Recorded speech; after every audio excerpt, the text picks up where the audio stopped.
this is The Last Immortal Part 3, the final poem before I started reading the book, writing the book. By the time I'd gotten back to England, I made port to see a changed setting after only 5 years away. I couldn't quite put my finger on what wasn't the same.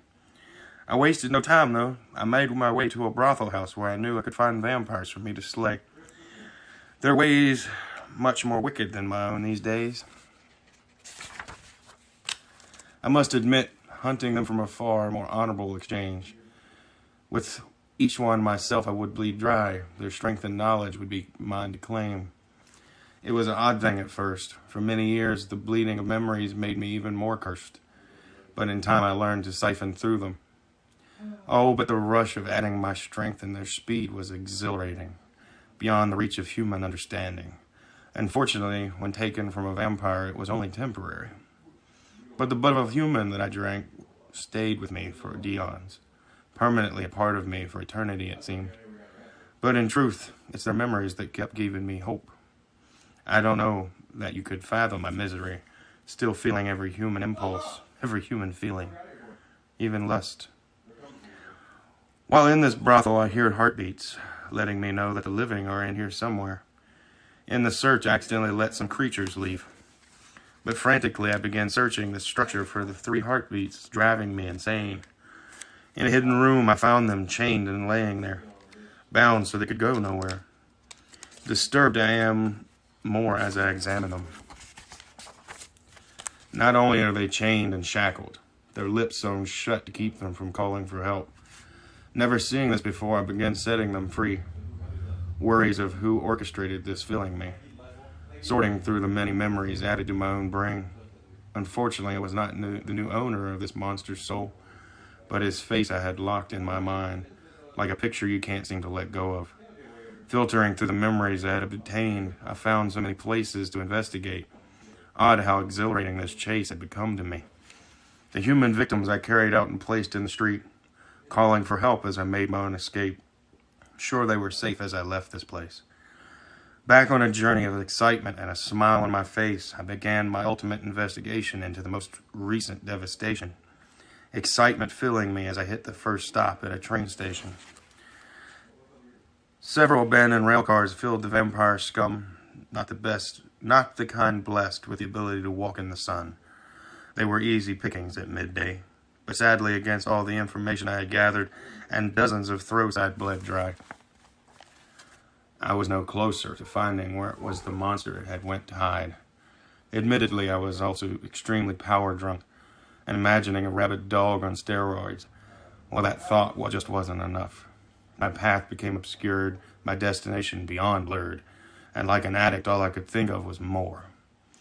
The disadvantage to never sleeping, it took me 3 whole days to realize I was slipping, which is a story for another time.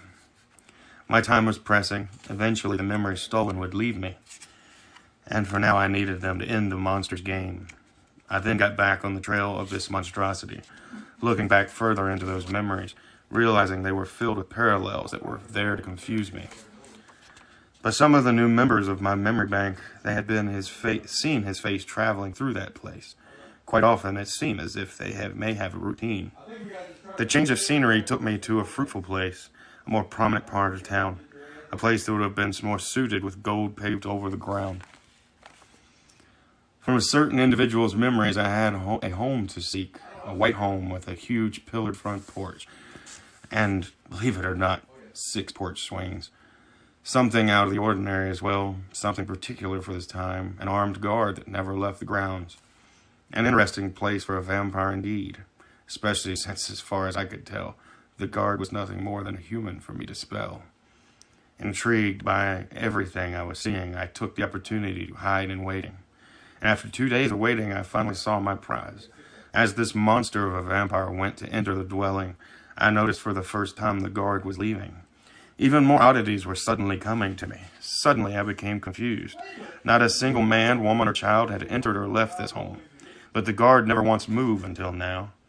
Excited at the thoughts of what could be inside, I removed myself from my hiding place, thrilled by the ideas running through my head. As I walked upon the porch steps, I was meticulous about being silent. Strange smells coming from the plants around me. I crept up and turned the knob of the door. Slowly opening it, I entered the front parlor. And to my surprise, I was surrounded by relics of a forgotten past, some as old as ancient Samaria. Again, noticing a strange smell, I continued through the home, filled with excitement from every room I searched. This home was filled with more history than I'd seen my own eyes in all my travels, but my excitement was soon taken away.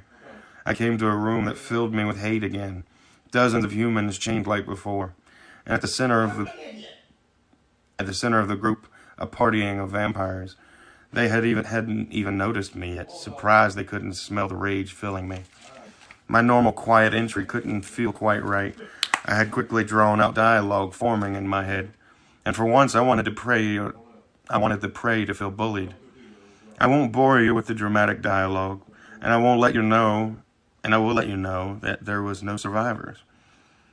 And this time I took my time with the monstrosity I'd searched for, peeling away at his flesh to give a certain sense to his victim's miseries, removing his ribs one by one as he tried to flee, and then ultimately putting my hand through his chest and placing his heart in his own hand.